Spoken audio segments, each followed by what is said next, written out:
പൂജുവിനാണ് ജംഗ്ഷനെ എയർപോർട്ടിലേക്ക് കൊണ്ടുവിടുന്നത്. SIM cancel ചെയ്യാൻ വേണ്ടിയിട്ട് ഫോൺ കൊടുക്കുന്നതിന് മുമ്പ് അവൻ ഒന്നുകൂടി യുൻസുവിനെ വിളിച്ചു നോക്കും. പക്ഷെ അവൾ കോൾ അറ്റൻഡ് ചെയ്യുന്നില്ല. അവൻ വിഷമത്തോടെയാണ് ഫോൺ തിരിച്ച് പൂജുവിനെ ഏൽപ്പിക്കുന്നത്. ഫ്രീ ആവുമ്പോൾ വല്ലപ്പോഴും എന്നെ ഫ്രാൻസിൽ വന്ന് മീറ്റ് ചെയ്യണം എന്നൊക്കെ പറഞ്ഞിട്ട് അവൻ യാത്ര പറഞ്ഞ് പിരിയും. കോൾ അറ്റൻഡ് ചെയ്യാൻ പറ്റാത്തത് കൊണ്ട് തിരിച്ച് വീട്ടിലേക്ക് പോകുമ്പോൾ യുൻസു ജംഗ്ഷനെ വിളിച്ചു നോക്കും. പക്ഷേ ഫോൺ സ്വിച്ച് ഓഫ് ആണ്. ഈ സമയം ജംഗ്ഷനും അമ്മയും ഫ്രാൻസിലേക്കുള്ള ഫ്ലൈറ്റിൽ കയറിയിട്ടുണ്ടാവും. യുൻസു പിറ്റേ ദിവസം രാവിലെ തന്നെ ജംഗുവിന്റെ ഓഫീസിൽ വന്ന് ജോയിൻ ചെയ്യും. കുറച്ച് ബുക്സ് ഒക്കെ അവൾക്ക് കൊടുക്കും. അതിന്റെ എല്ലാം സിനോപ്സിസ് റെഡിയാക്കാനാണ് ആദ്യം അവളോട് ജംഗു പറയുന്നത്. ഹോങ്ങ യുൻസുവിനെ കാണാനായിട്ട് വരും. ഡ്രാമ കോൺടസ്റ്റിനുള്ള എൻട്രി ഓൾറെഡി സബ്മിറ്റ് ചെയ്തു എന്ന് അവൾ യുൻസുവിന്റെ അടുത്ത് പറയും. യുൻസുവിന് വേണ്ടിയിട്ട് ഡ്രിങ്ക്സും കഴിക്കാൻ സ്നാക്സും വാങ്ങിച്ചുകൊണ്ടാണ് അവൾ വരുന്നത്. അന്നേരം ജംഗു അവിടേക്ക് വരും. ജംഗുവിനെ കാണുന്നുണ്ടെങ്കിൽ ഇത് CEO ആണെന്ന് പറഞ്ഞിട്ട് യുൻസു അവൾക്ക് പരിചയപ്പെടുത്തി കൊടുക്കും. ഹോങ്ങയാണെങ്കിൽ അവനെ അടിമുടിയൊന്ന് നോക്കിയിട്ട് ഇയാളാണോ CEO, ഇയാൾ യങ് ആണല്ലോ, ഹാൻഡ്സം ആണല്ലോ എന്ന് പറയും. ഫ്ലോട്ട് ചെയ്യുന്ന രീതിക്കാണ് അവൾ സംസാരിക്കുന്നത്. യുൻസു അവളെ പിന്തിരിപ്പിക്കാനായിട്ട് നോക്കും. ഹോങ്ങ ഒന്ന് മൈൻഡ് ചെയ്യാതെ നമുക്ക് ലഞ്ചിന് പോയാലോ എന്ന് ജംഗുവിൻ്റെ അടുത്ത് ചോദിക്കും. എനിക്ക് വേറൊരു അപ്പോയിന്റ്മെന്റ് ഉണ്ട്, മറ്റൊരു ദിവസം ആകാമെന്ന് പറഞ്ഞിട്ട് അവൻ അവിടുന്ന് പോകും. അയാളോട് എന്തിനാ നീ അങ്ങനെയൊക്കെ സംസാരിക്കാൻ പോയെന്ന് യുൻസു ഹോങ്ങയുടെ ചോദിക്കും. അയാൾക്ക് നിന്നെ ഇഷ്ടമാണ്, അതുകൊണ്ടാണ് അയാളെ ഒന്ന് പരീക്ഷിക്കാമെന്ന് ഞാൻ വെച്ചത്. ഫ്ലേർട്ട് ചെയ്യാൻ തുടങ്ങിയിട്ടും അയാളത് പ്രോത്സാഹിപ്പിച്ചില്ല. അയാളുടെ സ്വഭാവം നല്ലതാണ്, നീ ഒരു കാരണവശാലും അയാളെ വിട്ടുകളയരുത്, അയാളെ സ്വന്തമാക്കണമെന്ന് ഹോങ്ങ യുൻസുവിൻ്റെ അടുത്ത് പറയും. സിയോയ്ക്ക് അങ്ങനെയൊന്നുമില്ല, നീ ചുമ്മാ ആവശ്യമില്ലാത്ത കാര്യങ്ങളൊന്നും പറയണ്ട, അല്ലെങ്കിൽ തന്നെ എനിക്ക് ഈ വക കാര്യങ്ങൾക്ക് കളയാനായിട്ട് ഇപ്പോൾ സമയമില്ല എന്ന് യുൻസു അവളുടെ അടുത്ത് പറയും. യുൻസു ഡ്രാമ കോൺടസ്റ്റിനുള്ള ഡ്രാമ സബ്മിറ്റ് ചെയ്യും. രാത്രി ഒരുപാടായിട്ടുണ്ട്, അവൾ എന്നിട്ടും വീട്ടിലേക്ക് പോയിട്ടില്ല എന്ന് ജംഗു മേളിലിരുന്ന് കാണും. അവൾ ആ സമയത്ത് ജംഗ്ഷനെ വിളിച്ചു നോക്കും. ആ നമ്പർ എക്സിസ്റ്റ് ചെയ്യുന്നില്ല എന്നാണ് അവൾ കേൾക്കുന്നത്. എന്താ സംഭവിച്ചതെന്ന് അവൾ ആലോചിച്ചുകൊണ്ടിരിക്കുമ്പോഴത്തേക്കും അവൾക്ക് ജംഗുവിന്റെ കോൾ വരും. ഒരുപാട് ലേറ്റ് ആയി, ഇയാള് വീട്ടിലേക്ക് പോകുന്നില്ല എന്ന് പറഞ്ഞിട്ട് ബൈ പറഞ്ഞിട്ടാണ് അവൻ ഫോൺ വെക്കുന്നത്. പെട്ടെന്ന് അവന്റെ സംസാരത്തിൽ മാറ്റം വന്നിട്ടുണ്ടെന്ന് യുൻസുവിന് മനസ്സിലാവും. ജംഗ്ഷനെ അന്വേഷിച്ച് യുൻസു അവന്റെ വീട്ടിലേക്ക് ചെല്ലും. വേറൊരാളാണ് വാതിൽ തുറക്കുന്നത്. ഫ്രണ്ട് ആണെന്ന് വിചാരിച്ചിട്ട് ജംഗ്ഷൻ എവിടെയെന്നുള്ള ചോദിക്കും. നേരത്തെ താമസിച്ചിരുന്ന ആളെ പറ്റിയാണ് ചോദിക്കുന്നെങ്കിൽ ഓണറുടെ അടുത്ത് അന്വേഷിക്കണമെന്ന് അയാൾ പറയും. ജംഗ്ഷൻ അവിടുത്തെ താമസം മാറിപ്പോയി എന്ന് ഞെട്ടലോടെ അവൾ മനസ്സിലാക്കും. ഒരു വാക്കുപോലും പറയാതെ, മെസ്സേജ് അയക്കാതെ, യാത്ര പോലും പറയാതെ ജംഗ്ഷൻ എവിടേക്കായിരിക്കും പോയിട്ടുണ്ടാവുക എന്ന് യുൻസു ആലോചിക്കും. അവൻ്റെതായിട്ടുള്ള രീതിയിൽ പല പ്രാവശ്യം പല രീതിയിൽ വെയിറ്റ് ചെയ്യാമോ എന്നൊക്കെ അവൻ ചോദിച്ചത് അവൾ ഓർക്കും. അന്ന് അവൾ അറ്റൻഡ് ചെയ്യാതെ പോയ കോള് ഒരുപക്ഷെ ജംഗ്ഷൻ ലാസ്റ്റ് യാത്ര പറയാൻ വിളിച്ചതായിരിക്കും എന്ന് അവൾ തിരിച്ചറിയും. ജംഗുവിന്റെ ഓഫീസ് മേളിലാണ്, താഴെയാണ് ബാക്കിയുള്ള എല്ലാവരും ഇരുന്ന് ജോലി ചെയ്യുന്നത്. അവൻ ഇടയ്ക്കിടയ്ക്ക് അവിടെ നിന്നിട്ട് എല്ലാവരെയും ഒബ്സർവ് ചെയ്യാറുണ്ട്, പ്രത്യേകിച്ച് യുൻസുവിനെ. കുറച്ച് നാൾ കടന്നു പോകും, ഡിസംബർ മാസമാവും.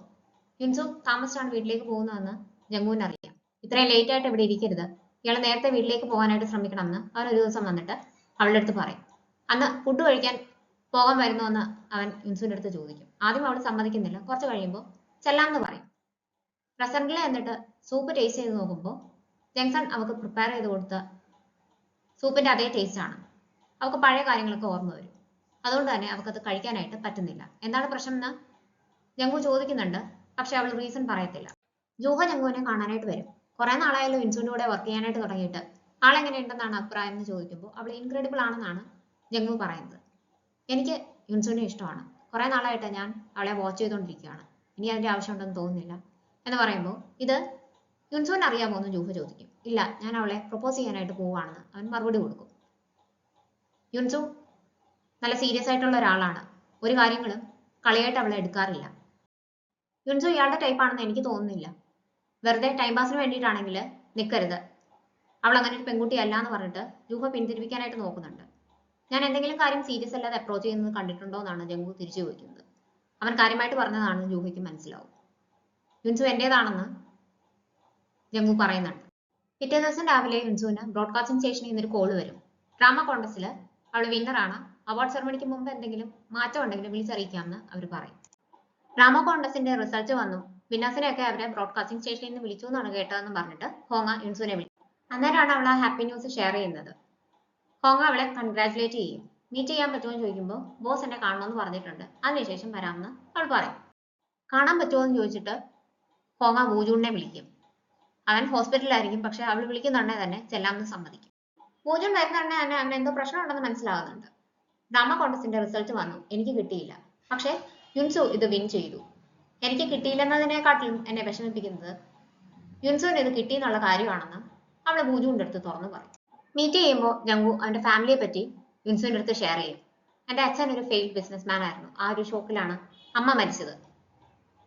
അച്ഛന്റെ അതേ അവസ്ഥ എനിക്ക് വരുമോ എന്ന് പേടിച്ചിട്ട് ബാക്കിയുള്ള സമ്പാദ്യം എല്ലാം തന്നിട്ട് അച്ഛൻ എന്നെ സ്റ്റേറ്റ്സിലേക്ക് വിട്ടു. ഞാൻ അവിടെ പഠിച്ചതിന് ശേഷം ബിസിനസ് സ്റ്റാർട്ട് ചെയ്തു. സക്സസ്ഫുൾ ആയി ഒരുപാട് പൈസ സമ്പാദിക്കാനായിട്ട് പറ്റി. പക്ഷെ അതൊക്കെ കാണുന്നതിന് മുമ്പ് അച്ഛനും എന്നെ വിട്ടുപോയി. എനിക്കിപ്പോൾ ഒരു ഫാമിലി സ്റ്റാർട്ട് ചെയ്യണം എന്നുണ്ട്. ഇയാളുടെ കൂടെ ആണെങ്കിൽ സന്തോഷത്തോടെ മുന്നോട്ട് പോകാൻ പറ്റുമെന്ന് എനിക്ക് തോന്നുന്നുണ്ടെന്ന് അവൻ പറയും. അവൻ നോക്കുമ്പോൾ യുൻസു നിന്ന് കരയുകയാണ്. മറ്റുള്ളവരുടെ അടുത്ത് നന്നായിട്ട് എമ്പതൈസ് ചെയ്യാനായിട്ട് ഇയാൾക്ക് പറ്റുന്നുണ്ടല്ലോ എന്ന് അവൻ പറയുന്നുടനെ അവൾ പക്ഷെ തിരിച്ചു പറയുന്നത്, എനിക്കിന്നൊരു കോള് വന്നു, ആ ഡ്രാമ കോൺടെസ്റ്റിൽ ഞാൻ വിന്നറായി എന്നാണ് അവർ പറഞ്ഞതെന്ന് പറയും. അവൻ കൺഗ്രാജുലേറ്റ് ചെയ്യും. ഞാൻ ഒരുപാട് വർഷം കൊണ്ട് ആഗ്രഹിച്ച ഒരു കാര്യമാണ്, ഇതിനു വേണ്ടിയിട്ട് ഞാൻ പരിശ്രമിച്ചുകൊണ്ടേ ഇരിക്കുകയായിരുന്നു. പക്ഷെ ആ കോള് വന്നിട്ടും എനിക്ക് യാതൊരു സന്തോഷവും തോന്നുന്നില്ല. എന്താണ് റീസൺ എന്ന് എനിക്കറിയത്തില്ല. എനിക്ക് ഒരാളെ ഇഷ്ടമാണ്. ആ ആൾ എന്നോട് വെയിറ്റ് ചെയ്യാൻ പറ്റുമോ എന്ന് ചോദിച്ചിട്ടുണ്ടായിരുന്നു.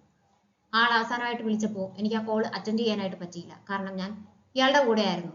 ഞാൻ ആ കോൾ അറ്റൻഡ് ചെയ്യേണ്ടതായിരുന്നു. ഇനി എവിടെ പോയാലാണ് അവനെ എനിക്ക് മീറ്റ് ചെയ്യാൻ പറ്റുക എന്നൊക്കെ പറഞ്ഞിട്ടാണ് ഇവള് കരയുന്നത്. ഇയാൾ എന്നോട് എന്താ ഈ ചെയ്യുന്നതെന്ന് വല്ല വിചാരം ഉണ്ടോ എന്ന് ജംഗു ചോദിക്കുന്നുണ്ടെങ്കിലും അവൾ പൊട്ടിക്കരയുകയാണ്. അതുകൊണ്ട് തന്നെ അവൻ അവളെ ആശ്വസിപ്പിക്കും. നമ്മൾ ഇനി ഒന്നിച്ച് വർക്ക് ചെയ്യാനുള്ളവരാണ്. അതുകൊണ്ട് ഇന്ന് സംഭവിച്ചത് ഓർത്തിട്ട് ഓക്വേർഡായിട്ട് പെരുമാറാനായിട്ട് നിൽക്കരുത്. ഇയാളെ അൺകംഫർട്ടബിൾ ആക്കാതിരിക്കാനായിട്ട് ഞാൻ ശ്രദ്ധിച്ചോളാം എന്ന് ജംഗു യുൻസുവിൻ്റെ അടുത്ത് പറയും. യുൻസു എല്ലാവരെയും അത്ര പെട്ടെന്ന് വിശ്വസിക്കുന്ന ഒരു ടൈപ്പ് കുട്ടിയല്ല. എല്ലാവരെയും ഒരു അകലത്തിലാണ് നിർത്താറുള്ളത്. അതുകൊണ്ട് തന്നെ അവളെ പെട്ടെന്ന് പ്രപ്പോസ് ചെയ്ത് പെട്ടെന്ന് ഡേറ്റ് ചെയ്യാമെന്നൊന്നും വിചാരിക്കരുത്. അവളെ ഇഷ്ടമാണ്, അവളെ ഡേറ്റ് ചെയ്യണം എന്നുണ്ടെങ്കിൽ അവളുടെ കൂടെ നിന്നിട്ട് എങ്ങനെയെങ്കിലും അവളുടെ വിശ്വാസം നേടിയെടുക്കാനായിട്ട് നോക്കണമെന്ന് യൂഹ പറഞ്ഞത് ജംഗു അന്നിരുന്ന് ആലോചിക്കും. എന്തെങ്കിലും റൈറ്റിംഗ് കോൺടെസ്റ്റ് വിൻ ചെയ്യുവാണെങ്കിൽ ഗുഡ് സൂപ്പിൽ കൊണ്ടുവന്ന് ട്രീറ്റ് കൊടുക്കാമെന്ന് ഹോങ്കയ്ക്ക് യുൻസു വാക്ക് കൊടുത്തിട്ടുണ്ടായിരുന്നു. അങ്ങനെ ഒരു ദിവസം അവളെ കൂട്ടി അവിടേക്ക് വരും. അവർ കഴിച്ചുകൊണ്ടിരിക്കുമ്പോൾ ഡയറക്ടർ മിന്നും ജംഗുവും യാദൃശികമായിട്ട് അവിടേക്ക് വരും. യുൻസുവിനെ കാണുമ്പോൾ ഡയറക്ടർ മിന്നാണെങ്കിൽ സന്തോഷത്തോടുകൂടി ഗ്രീറ്റ് ചെയ്യുകയും അവളെ അപ്രീഷിയേറ്റ് ചെയ്യുകയും കൺഗ്രാജുലേറ്റ് ചെയ്യുകയും ചെയ്യും. ഇപ്പോൾ ഇയാളുടെ കൂടെയല്ലേ വർക്ക് ചെയ്യുന്നത്, നല്ല കഴിവുള്ള കുട്ടിയാണ്, നന്നായിട്ട് നോക്കിക്കോണമെന്നൊക്കെ ജംഗുവിൻ്റെ അടുത്ത് പറയുകയും ചെയ്യും. ഈ ഇന്ററാക്ഷൻസ് എല്ലാം അസൂയയോടെയാണ് ഹോങ്ങ നോക്കിക്കൊണ്ട് നിൽക്കുന്നത്. നിങ്ങളുടെ ബില്ല് ഞാൻ തന്നെയാണ് കൊടുക്കുന്നതെന്ന് പറഞ്ഞിട്ടാണ് ജംഗു അവിടുന്ന് പോകുന്നത്.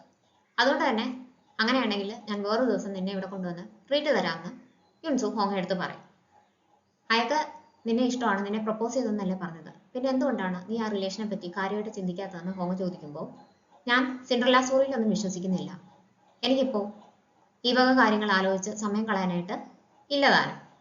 എനിക്ക് എൻ്റെ ജോലിയിലാണ് കോൺസെൻട്രേറ്റ് ചെയ്യേണ്ടത്. ഞാൻ ആഗ്രഹിച്ചതൊക്കെ നേടിയെടുത്ത് തുടങ്ങിയിട്ടേ ഉള്ളൂ. വേറെ ഒന്നിലേക്കും കോൺസെൻട്രേഷൻ പോകാനായിട്ട് എനിക്കിപ്പോൾ താല്പര്യമില്ല എന്ന് അവൾ പറയും. അയാൾക്ക് എന്തായാലും നിന്നോട് ഇഷ്ടമുണ്ട്, നീ അത് പോസിറ്റീവായിട്ട് കൺസിഡർ ചെയ്ത് നോക്കുക. ഇങ്ങനെയൊക്കെയാണ് രണ്ടുപേരും തമ്മിലുള്ള റിലേഷൻ സ്റ്റാർട്ട് ചെയ്യുന്നതെന്ന് ഹോങ്ങ അവളോട് പറയും. അങ്ങനെ 5 വർഷങ്ങൾ കടന്നു പോകും. യുൻസു ഇപ്പോൾ ഒരു റൈറ്ററാണ്. അവളുടെ സ്ക്രിപ്റ്റ് അനുസരിച്ച് ഒരു ഷൂട്ടിംഗ് ഷോപ്പിംഗ് മോളിൽ നടന്നുകൊണ്ടിരിക്കുകയാണ്. അവളുടെ സ്ക്രിപ്റ്റ് ഡയറക്ടർ മാറ്റിയെന്നറിഞ്ഞ് യുൻസു വന്നിട്ട് ഡയറക്ടർ അടുത്ത് വഴക്കാവും. അന്നേരം അവളെ സപ്പോർട്ട് ചെയ്യുന്നത് അവിടെ ഷൂട്ടിന് വന്ന ഷെഫാണ്. അത് ജംഗ്സൺ ആണെന്ന് കാണുമ്പോൾ ആ ഷോക്കിൽ അവൾ അവിടുന്ന് മാറിക്കളയും. ക്യുങ്ങും ഹോങ്ങയും ഇപ്പോൾ യുൻസുവിന്റെ അസിസ്റ്റൻസ് ആണ്. സാധാരണ ഷൂട്ട് നടക്കുന്ന സ്ഥലത്തേക്ക് യുൻസു പോകാറില്ല. ഇപ്രാവശ്യം അവൾ ഇങ്ങോട്ടേക്ക് വന്നിട്ടുണ്ടെന്ന് അറിയുമ്പോൾ എന്തോ പ്രശ്നമുണ്ടെന്ന് രണ്ടുപേർക്കും മനസ്സിലാവും. അങ്ങനെ രണ്ടുപേരും ഷോപ്പിംഗ് മോളിലേക്ക് എത്തും. ഒരു ഷെഫിന്റെ പോർഷൻ ഷൂട്ട് ചെയ്യാനുണ്ട്, അതിന് വേണ്ടിയിട്ട് അഭിനയിക്കാൻ റെഡി ആണോ എന്നാണ് ജംഗ്സന്റെ അടുത്ത് ചോദിച്ചിരുന്നത്. അതുകൊണ്ടാണ് അവൻ സമ്മതിച്ചത്. ഇവിടെ വരുമ്പോഴാണ് അത് യുൻസുവിന്റെ ഡ്രാമയിലെ ഒരു പാർട്ടാണെന്നൊക്കെ അവൻ തിരിച്ചറിയുന്നത്. ഒരാൾ വന്നിട്ട് ഷൂട്ടിംഗ് വീണ്ടും തുടങ്ങാനായിട്ട് പോവുകയാണ്, ഡയറക്ടർ അന്വേഷിക്കുന്നതെന്ന് ജംഗ്സന്റെ അടുത്ത് പറയും.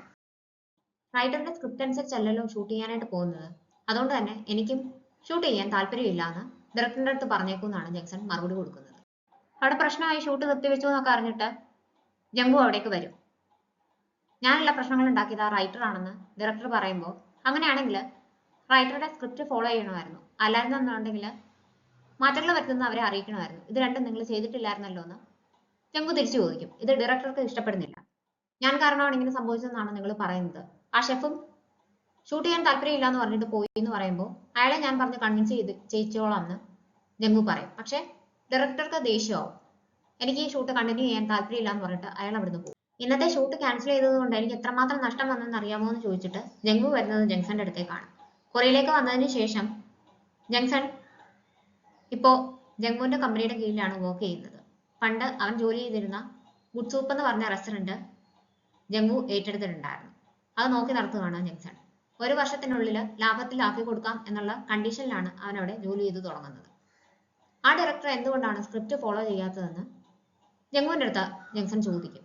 അയാൾ എപ്പോഴും പുതിയ റൈറ്റേഴ്സിന്റെ കൂടെ മാത്രമേ വർക്ക് ചെയ്യാറുള്ളൂ. അങ്ങനെ ആകുമ്പോൾ ഇഷ്ടമുള്ള കൂട്ട് സ്ക്രിപ്റ്റ് ഒക്കെ തിരുത്താം. പക്ഷേ ഇന്നത്തെ റൈറ്റർ അങ്ങനെ അല്ലായിരുന്നു എന്ന് പറയുമ്പോൾ, ആ റൈറ്റർ യുൻസു അല്ലേ, എനിക്കറിയാം, ഹോങ്ങയുടെ ഫ്രണ്ടാണ്, ഡ്രാമ കോൺടെസ്റ്റ് ഒക്കെ വിൻ ചെയ്ത ആളല്ലേ, ആ ഡ്രാമ ഞാൻ കണ്ടിട്ടുണ്ടായിരുന്നു, എനിക്ക് നന്നായിട്ട് ഇഷ്ടപ്പെട്ടു, ആള് നല്ലൊരു റൈറ്ററാണ്, ആ കുട്ടിക്കൊരു ബോയ് ഫ്രണ്ട് ഉണ്ടെന്നൊക്കെ ഞാൻ കേട്ടു എന്നൊക്കെ ജങ്സൺ പറയുമ്പോൾ, ഈ വക കഥകളൊക്കെ നീ എവിടുന്നാണ് കേട്ടതെന്ന് ജംഗു ചോദിക്കുന്നുണ്ട്.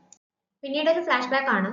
ജങ്സൺ ഫ്രാൻസിലേക്ക് പോയതിനു ശേഷം വൂജൂണും ഹോങ്ങയും കൂടി 1 വർഷത്തിന് ശേഷം അവനെ മീറ്റ് ചെയ്യാൻ അവിടേക്ക് ചെല്ലുന്നുണ്ട്.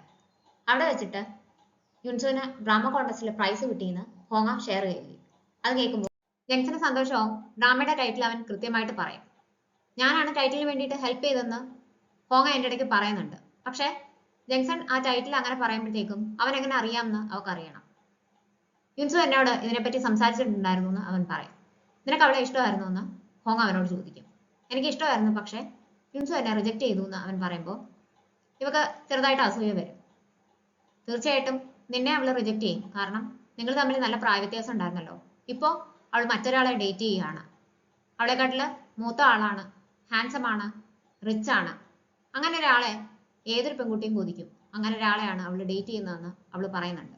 ഇത് കേൾക്കുമ്പോൾ അവന്റെ മുഖഭാവം മാറുന്നത് ഹോങ്ങ ശ്രദ്ധിക്കും. നിനക്ക് സങ്കടം ഉണ്ടോ എന്ന് ചോദിക്കുമ്പോൾ, ഞാൻ ഇതിന് പ്രിപ്പയർഡ് ആയിരുന്നു, യുൻസു നല്ല പ്രിറ്റിയാണ്, ആള് നല്ല കോൺഫിഡന്റ് ആണ്, കഴിവുള്ള ഒരാളാണ്, അങ്ങനെയുള്ള യുൻസു ഒരുപാട് കാലം സിംഗിൾ ആയിട്ട് ഇരിക്കത്തില്ല എന്ന് എനിക്ക് ഉറപ്പുണ്ടായിരുന്നു എന്ന് അവൻ പറയും.